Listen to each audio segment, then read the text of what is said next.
Hello everyone, welcome to my YouTube channel mathematics researcher 21st century. आज मैं आपको अपने इस वीडियो में प्रॉफिट लॉस के काफ़ी इंपॉर्टेंट क्वेश्चंस को सॉल्व कराऊंगा। अगर आप मेरे चैनल पर नए हैं तो लाइक कर दीजिए, सब्सक्राइब कर दीजिए और नोटिफिकेशन बेल को ऑन कर दीजिए और ऑल पर चैनल को सेट कर दीजिए। इससे मेरे सभी लेटेस्ट वीडियो जो हैं आपको मिलते रहेंगे। नोटिफिकेशन को ऑन कर लेंगे, ऑल पर सेट कर देंगे।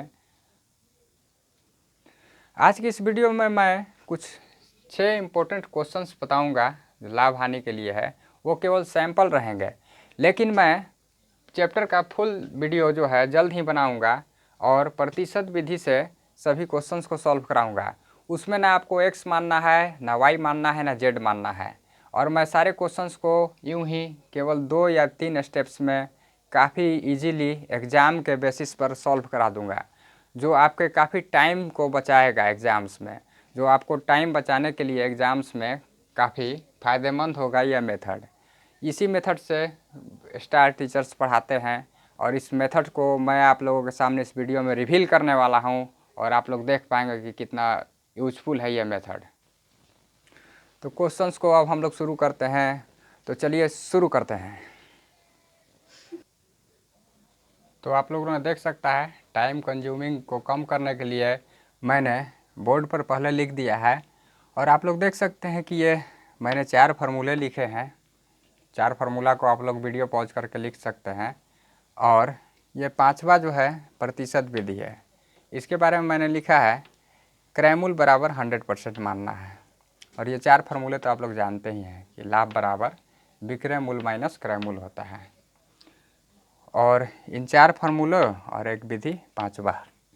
इसके अलावा मैं अन्य किसी चीज़ का यूज नहीं करता हूँ इस चैप्टर को सॉल्व करने के लिए। तो इन्हीं 5 चीज़ों का मैं उपयोग करके आपको कॉम्पिटिटिव एग्ज़ाम्स के लिए, चाहे वो रेलवे हो, एसएससी हो, बैंकिंग हो, या बिहार पुलिस हो, या केंद्रीय पुलिस हो, या फिर नवोदय या नेतरहाट हो, उसके लिए मैं काफ़ी आपको टाइम कम लगे उस तरह के वीडियोज़ बताऊँगा। और ये 5 चीज़ें आप लोग नोट कर सकते हैं कि ये जो चैप्टर है वो केवल इन्हीं 5 चीज़ों पर निर्भर करता है। तो आप लोग देख सकते हैं कि ये 4 फार्मूले हैं, नोट कर लेंगे। और पहले से तो बहुत सारे लोग जानते ही होंगे, लेकिन मैं फार्मूले नहीं बता रहा हूँ। मैं आपको आज वो मेथड्स रिवील करने वाला हूँ जो सभी भारत के बड़े बड़े शहरों या इंस्टीट्यूट या बड़े बड़े टीचर्स पढ़ाते हैं। तो ये 5वां विधि जो है मैं आपको बताऊंगा, जिससे आपको टाइम काफ़ी कम मिलेंगे।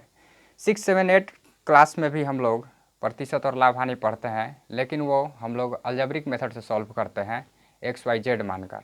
तो मैं आज आपको काफ़ी टाइम कम लगे वो मेथड्स बताने वाला हूँ। मैं कितनी बार रिपीट कर चुका हूँ वीडियो में, उसके लिए सॉरी, लेकिन मैं आज उसी मेथड्स की चर्चा करूँगा। तो आप लोग फार्मूले को देख सकते हैं, इन्हीं 5 चीज़ों पे डिपेंड करेगा। अदर किसी चीज़ का मैं यूज नहीं करूँगा। तो इस 5वें मेथड को देखेंगे, प्रतिशत विधि है। इसमें क्रैमूल को 100% मान लिया जाता है। उसके बाद मैं वीडियो में आपको आगे बताऊंगा कि इसका उपयोग कैसे करेंगे हम लोग क्वेश्चंस को सॉल्व करते समय। तो हम लोग चलिए आगे बढ़ते हैं, आप लोग देख लेंगे। तो पहला क्वेश्चन आप लोग देख सकते हैं बोर्ड पे। काफ़ी इस टाइप के क्वेश्चंस को पूछा जाता है, चाहे वो ग्रुप डी हो या एनटीपीसी हो या स्टेशन मास्टर का एग्ज़ाम हो या गुड्स कार्ड्स का एग्ज़ाम हो या फिर बैंकिंग हो या एसएससी। इस टाइप्स के क्वेश्चन आप लोगों ने काफ़ी देखा होगा कि हमें क्रय मूल्य दिया नहीं रहता है और केवल विक्रय मूल्य और लाभ का प्रतिशत दिया हुआ रहता है। तो ऐसे क्वेश्चंस को बच्चे जो नहीं जानते हैं शॉर्ट मेथड, वो एक्स मान कर बनाते हैं। लेकिन हम लोग देख सकते हैं कि इस क्वेश्चन को पहले मैं पढ़ता हूँ तो समझ में आएगा। किसी वस्तु को 600 रुपये में बेचने पर 20% का लाभ प्राप्त होता है। वस्तु का क्रय मूल्य बताएं। फिर से रिपीट करता हूँ, किसी वस्तु को 600 रुपये में बेचने पर 20% का लाभ प्राप्त होता है। वस्तु का क्रय मूल्य बताएं। तो इसे हम लोग प्रतिशत विधि से सॉल्व करने के लिए रफ में या मन में हम लोग CP बराबर 100% मान लेते हैं, जो कि क्रय मूल्य है। और इस तरह हम लोग CP को 100% मान लेते हैं, जो हमारा क्रय मूल्य है। और इस तरह से हम लोग देखते हैं कि लाभ 20% हो रहा है। तो जब 100 रुपये की वस्तु को 20 रुपये लाभ पर बेचेंगे तो हमें 120 रुपया विक्रय मूल्य प्राप्त होगा। तो 100% जो वस्तु का क्रय मूल्य है उस पर 20% लाभ हुआ है, तो 120% हमारा विक्रय मूल्य हो जाएगा, जिसको एसपी कहते हैं, सेलिंग प्राइस। और 120% को हम लोग 600 के बराबर लिख देते हैं इस मेथड में। तो परसेंटेज वाला चीज़ एक तरफ और दूसरे तरफ रुपया वाला चीज़, धनराशि को लिख देते हैं। फिर हम लोग 1% निकालते हैं। तो जब 120% बराबर 600 रुपये है, तो 1% बराबर 120 यहाँ नीचे आ जाएगा क्रॉस मल्टीप्लाई होके। और ऐकिक नियम का उपयोग करके हम लोग निकालेंगे कि 120% बराबर 600 हुआ, तो 1% बराबर 600 बाई 120। तो 100% बराबर दोनों तरफ हम लोग 100 से मल्टीप्लाई कर देते हैं। और 100% बराबर यहाँ पर हम लोग देख सकते हैं 100 से मल्टीप्लाई कर दिया हम लोगों ने, और 120 से 5 बार में 600 कट गया और 500 रुपये हमारे क्रय मूल्य आ गए। तो इस तरह से काफ़ी आसान हो जाता है। यहाँ XYZ मानने का कोई हमारे पास झंझट नहीं है। और हम लोग 100% मान लेते हैं CP को। प्रतिशत विधि से हमें सॉल्व करना है, इसीलिए हम लोग 100% मान लेते हैं। और 20% लाभ हुआ है, इसीलिए टोटल विक्रय मूल्य SP जो है, सेलिंग प्राइस, 120% हो गए। और वो क्वेश्चन में हमें रुपए के रूप में SP जो है 600 रुपये दिया है, इसलिए दोनों का हम लोगों ने तुलना कर लिया। तो दोनों का तुलना कर लिया और इस तरह से 1% निकाला, फिर दोनों तरफ 100 से मल्टीप्लाई कर दिया 100% निकालने के लिए। और 100% इसलिए निकाल रहे हैं क्योंकि वो क्रय मूल्य है। तो यहाँ पर हम लोगों ने 100% निकाल लिया, वो 500 रुपये आ गए, वही आंसर हो गया हमारा। चलिए अब नेक्स्ट क्वेश्चन की तरफ बढ़ते हैं हम लोग। आप लोग देख सकते हैं, रुक सकते हैं वीडियो में और देखकर अच्छी तरह से नोट कर सकते हैं, आगे बढ़ सकते हैं। उसके बाद मैं तब तक दूसरी वीडियो की तैयारी करता हूँ, दूसरे क्वेश्चंस की तैयारी करता हूँ, और इसका डिटेल्ड चैप्टर भी मैं बताऊँगा। तब उस समय आप लोग कोई प्रॉब्लम फील नहीं करेंगे। तो लाभ पर तो हम लोगों ने क्वेश्चन बना लिया। अब अगला क्वेश्चन जो है हानि पर बनाते हैं। तो दूसरा प्रश्न हम लोग देख सकते हैं हमारे बोर्ड पर है, किसी वस्तु को 480 रुपये में बेचने पर 20% की हानि होती है, तो वस्तु का क्रय मूल्य बताएं। तो देख सकते हैं कि मैंने टाइम को बचाने के लिए पहले से ही सॉल्व करके रखा है, लेकिन इसका मतलब ये नहीं समझेंगे कि मैंने कहीं से देखा हुआ है। ऐसे देखा हुआ भी है तो भी आपके फ़ायदे के लिए अच्छा रहेगा। देख कर बताऊँ या सोच कर बताऊँ, ये तो काम का मेथड है। ये मेथड तो आपके लिए काम का है ना। तो मेन फ़ायदेमंद चीज़ ये है कि मेथड काम का है। तो किसी वस्तु को 480 रुपये में बेचने पर 20% की हानि होती है, तो वस्तु का क्रय मूल्य बताएं। तो प्रतिशत विधि से मैंने बताया है। वस्तु का क्रय मूल्य 100% मानते हैं, तो 20% की हानि हो रही है, इसलिए विक्रय मूल्य 80% हो जाएंगे। 100 माइनस 20 करेंगे हम लोग तो 80% आएंगे। और इस तरह से हम लोगों को सेलिंग प्राइस जो है, विक्रय मूल्य जो है, वो 80% हो जाएगा। लेकिन उसका रुपये में मान दिया है 480 रुपया। वीडियो में आप लोग देख सकते हैं 480 रुपये वस्तु में, 480 रुपये में वस्तु को बेचा गया है, इसलिए विक्रय मूल्य 480 रुपया SP हुआ। और हम लोग प्रतिशत में देखते हैं कि 100% जो है क्रय मूल्य है 100%, 20% की हानि हो रही है, तो क्रय मूल्य में से 20% घटा देंगे तो 80% हमारा विक्रय मूल्य हो जाएगा। दोनों को तुलना कर लिया गया, ये भी विक्रय मूल्य है और ये भी विक्रय मूल्य है, दोनों को तुलना किया गया और 1% बराबर जो आया हम लोग देख सकते हैं इतना है। हम लोग इसे यहाँ पर कैलकुलेट करके 6 लिख भी सकते हैं, 6 लिख सकते हैं, लेकिन एक ही बार कैलकुलेट करेंगे हम लोग। 100% निकालना है, तो 100% निकालने के लिए इधर भी 100 से मल्टीप्लाई किया और ये 80 से 6 बार में कट गया 480, और 600 रुपये हमारे क्रय मूल्य आ गए। और यही हमारा आंसर हो गया, देख सकते हैं। तो प्रतिशत विधि में हम लोगों को XYZ नहीं मानना है। अगर हम लोग जनरल मेथड से बनाते हैं तो हमें फार्मूला याद करना पड़ेगा, फार्मूला याद करना पड़ेगा, या फिर X मानकर इस क्वेश्चन को बनाना पड़ेगा, जो काफ़ी टफ है। अगर एग्ज़ाम के समय नॉर्मल बच्चे हैं तो फार्मूले भूल जाते हैं, और XYZ से बहुत लोगों को मैथ सॉल्व करना नहीं आता है। इसलिए ये मेथड काफ़ी आसान है। प्रतिशत विधि जो है हमें जनरल कंपटीशन में काफ़ी आगे ले जाता है, और हम लोग काफ़ी समय की बचत कर पाते हैं, और काफ़ी आसान हो जाता है इस तरह से कैलकुलेट करना है। तो इस कॉन्सेप्ट को बस केवल एक बार लाइफ टाइम में सीख लिया तो काफ़ी अच्छा काम हो जाएगा, और ना हमें फार्मूला लगाने की ज़रूरत पड़ेगी और ना ही हमें अदर मेथड्स की ज़रूरत पड़ेगी। तो नेक्स्ट क्वेश्चन हम लोग देख सकते हैं, काफ़ी सिंपल है। क्वेश्चन नंबर 3 कि 16,000 रुपये के गाय को 4% लाभ पर बेचा गया, गाय का विक्रय मूल्य ज्ञात करें। तो इसे प्रतिशत विधि से हम लोग इस तरह से बना सकते हैं कि हम लोग जानते हैं कि क्रय मूल्य को 100% मानना है, तो 16,000 रुपये को मैंने 100% के बराबर लिख दिया, जो क्रय मूल्य है हमारा। और 1% निकालने के लिए ऐकिक नियम से 100 को उस तरफ भेज दिया, नीचे हो गया। 100 से डबल ज़ीरो कट भी सकते हैं, 160 आ सकते हैं। और फिर हम जान रहे हैं कि 104% लाभ पर बेचा गया है, 4% लाभ पर बेचा गया है। तो अगर 100% क्रय मूल्य हो तो लाभ हुआ 4%, तो हमारा विक्रय मूल्य हो जाएगा 104%, यानी सेलिंग प्राइस जो है SP वो हमारा 104% हो जाएगा, क्योंकि क्रय मूल्य जो है 100% है, फिर उसमें लाभ को हम लोग जोड़ेंगे 4% को, तो 104% हमारे विक्रय मूल्य हो गए। तो वही 104% निकालने के लिए इधर भी 1% में 104 से गुना हुआ तो 104% हो गए, और इस 1% के वैल्यू में 104 से गुना कर दिया, तो 104 में गुना कर दिया और 00 से 00 कट गए, 160 गुना 104, 1664 पे 00 रुपीज़ जो है ये SP आ गया, यानी 16,640 रुपये होंगे ना। तो वो 00 मैंने गलत से लिख दिया, 104 गुने 16 पे 10, यानी 16,640 रुपये हमारे SP आ गए। तो इस तरह से हम लोग देख सकते हैं, वो गलती से मैंने 10 लिख दिया था, 00 नहीं होंगे, 160 मल्टीप्लाई 104 है। तो आप लोग कैलकुलेट कर सकते हैं कि इसका वैल्यू कितना आया। वो मैं कैलकुलेट करने जाऊँ या नहीं जाऊँ, आप लोग मेथड को समझना है बस, और मेथड को समझना है, और ये काफ़ी आसान था। इसे जनरली 16,000 का 4% भी निकाला जा सकता है। तो 16,000 का 4% जो है 16 चौके 64, यानी लगभग 00 कट गए, 16 चौके से 640 रुपये और आएंगे, तो 16,640 रुपये इसका SP ऐसे भी हो जाएगा। लेकिन प्रतिशत विधि को पर गुड कमांड होने के लिए मैंने इस मेथड को बताया है, इस विधि को बताया है। 16,000 का 4%, कोई भी जानता है कि 16,000 का 4% जो है 00 कट जाएंगे और 160 गुने 4 करेंगे तो 640 रुपये आएंगे, और वही 640 रुपये को हम लोग क्रय मूल्य में जोड़ देंगे तो काफ़ी आसानी से हम लोग 16,640 रुपये SP निकाल सकते थे।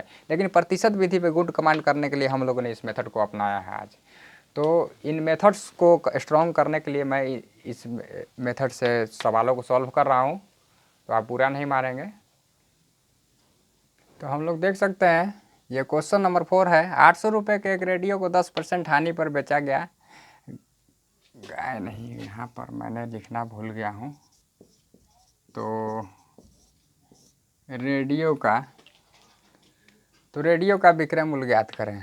तो हम लोग देख सकते हैं 800 रुपये के एक रेडियो को 10% हानि पर बेचा गया, तो रेडियो का विक्रय मूल्य ज्ञात करें। तब प्रतिशत विधि से बनाने के लिए हम लोग क्या करते हैं कि 100% इक्वल टू 800 रुपये है, जो CP है, क्रय मूल्य है। पहले ही मैंने बता चुका हूँ कि प्रतिशत विधि में क्रय मूल्य को 100% मानना है।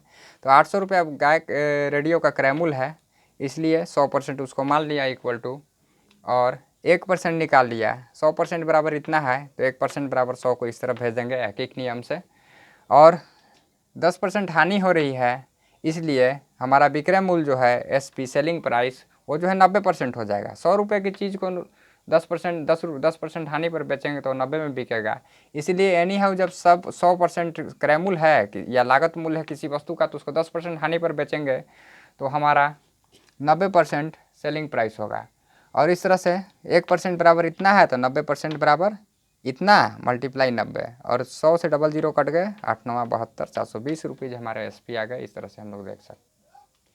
इस क्वेश्चन को जनरली ऐसे भी बनाया जा सकता था कि 800 का 10% हानि हुआ है, 800 रुपये क्रय मूल्य है, 800 का 10% हम लोग निकाल लेते हैं 80 रुपये, और 80 रुपये निकालते और 800 में से घटा देते तो भी 720 रुपये हमारे आंसर आ जाते हैं।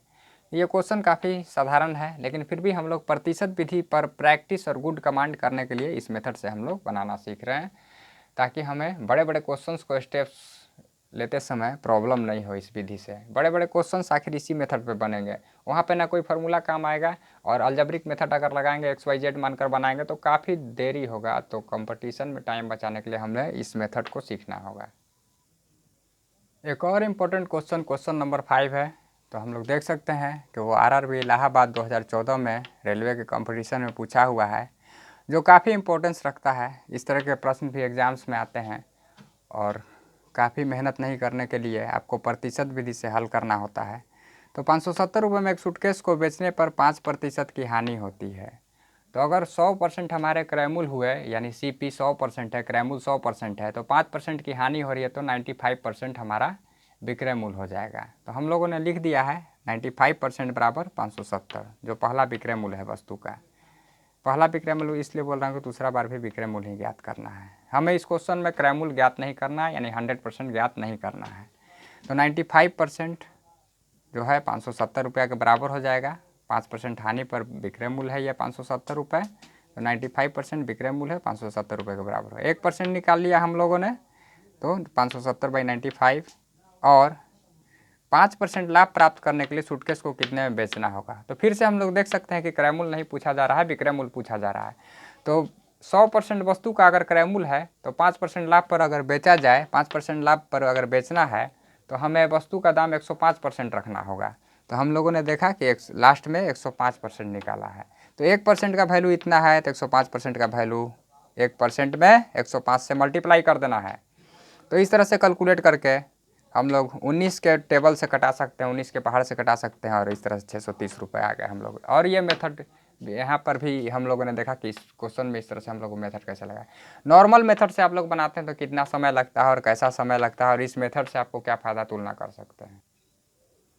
तो लास्ट क्वेश्चन हमारा है आज का, छठा क्वेश्चन जो है कि किसी वस्तु को 15% लाभ के बदले यदि 20% हानि पर बेची जाती है तो 770 रुपये कम प्राप्त होता है। यानी 15% लाभ पर बेचते तो हम लोग 115% में बेचते वस्तु को, जबकि वस्तु का सीपी जो है 100% होता है। और 20% हानि पर बेची जा रही है, मीन्स 80% पर वस्तु को बेचा जा रहा है, क्योंकि वस्तु का दाम है 100% यानी लागत मूल्य क्रय मूल्य। तो 20% हानि पर बेची जा रही है मतलब 80% पर, तो हमें 770 रुपये कम प्राप्त होता है। तो हम लोग यहाँ पर मैंने देखेंगे कि आपकी डायग्राम मैंने बना रखा है, सीपी 100% माना है, और 15% लाभ पर अगर बेचा जाता है, यहाँ पर 15% लाभ लिखा है, तो 115% होते वस्तु का विक्रय मूल्य। और 80% 20% हानि पर बेची जा रही है, मतलब 80% पे बेची जा रही है, तो हमें 770 रुपये कम मिल रहे हैं। यानी 115% में अगर बेचा जाता है तो उससे उस पर नहीं, 115% पर ना बेचकर अगर हम लोग 80% में वस्तु को बेच रहे हैं तो हमें अंतर मिल रहा है 35% का। आप लोग देख सकते हैं 80% और 115% में अंतर है 35%, और वही 770 रुपये है। 115% में अगर हम लोग वस्तु को बेचें और फिर उस 115% में वस्तु को ना बेच के 80% में बेचें तो हमें 770 रुपये कम प्राप्त होता है। यानी इस पर जितना दाम है, यहाँ पर जो दाम मिलेगा उससे 770 रुपये कम मिलेंगे हमें 80% में बेचने पर। यहाँ पर जो दाम मिलेगा उससे 770 रुपये कम मिलेंगे हमें 80% पर बेचने पर। तो अंतर बराबर 35% बराबर 770, और 1% बराबर हम लोग निकाल लेते हैं। फिर 100% बराबर हम लोग 22 गुना 100 करके 2200 रुपये सीपी निकाल लेते हैं। और ये आरआरबी 2006 में पूछा गया है, तो काफ़ी इंपॉर्टेंट क्वेश्चन था। तो मैं काफ़ी सारे मेथड्स बताऊंगा, डायग्राम भी बताऊंगा, जो माइंड में इमेजिन करना ज़रूरी है, और इस तरह से अगर आप पढ़ते हैं तो काफ़ी फ़ायदा होता है। और नेक्स्ट वीडियो मैं जो है लाभ हानि का फुल चैप्टर लेकर आऊँगा, और मैं डिटेल से बताऊंगा। अभी आपको हड़बड़ाने की ज़रूरत नहीं है कि किस तरह से इस वीडियो क्वेश्चंस को मैंने बनाया है। बहुत सारे व्यूअर्स तो जान रहे होंगे, बहुत सारे स्टूडेंट्स या लोग जो हैं जान रहे होंगे इस मेथड को कि मैंने कैसे सॉल्व किया, और ये डायग्राम्स भी मैं बताऊँगा और काफ़ी ईजी कर दूंगा। किसी क्वेश्चन में XYZ और फार्मूला लगाने की आप लोगों को ज़रूरत नहीं पड़ेगी। तो मेरे चैनल को लाइक और सब्सक्राइब कर दीजिए। पहले लाइक कीजिए, सब्सक्राइब कीजिए, उसके बाद नोटिफिकेशन बेल यानी घंटा को दबाइए, और उसमें ऑल का जो लिखा हुआ है ऑल को भी प्रेस कर देंगे, जिससे सारे मेरे लेटेस्ट वीडियो आपको मिलते रहेंगे। और नेक्स्ट जो है पार्ट 1 है ये लाभ हानि का, और मैं पार्ट 2 बनाऊंगा जो फुल चैप्टर रहेगा, और उसमें केवल 6 क्वेश्चंस नहीं रहेंगे, उसमें मैं सारे क्वेश्चंस को कैसे सॉल्व करना है एग्ज़ाम्स में पूरी तरह से रिवील कर दिया रहूँगा, और आप लोग देख पाएंगे कि आपको एग्ज़ाम्स के लिए कितना फ़ायदा पहुंच पाता है। और नेक्स्ट वीडियो में मैं बताऊंगा। तो अभी के लिए थैंक्स मेरे वीडियो को देखने के लिए। आप लोग नए हैं तो लाइक सब्सक्राइब कर लेंगे, और लोगों की काफ़ी डिमांड थी इसलिए मैंने ऑनलाइन क्लासेस को शुरू किया है और ऑनलाइन वीडियो को शुरू किया है। तो आप लोग भी जुड़े रहिए मेरे चैनल से, मैं सारे मेथड्स को रिवील कर दूंगा यहाँ पर, और आपको कहीं जाने की ज़रूरत नहीं है। और मेरे चैनल को लाइक सब्सक्राइब कीजिए, और मैं काफ़ी सारे मेथड्स आपको बताऊंगा एग्ज़ाम्स के लिए। ठीक है, थैंक यू, धन्यवाद, टेक केयर।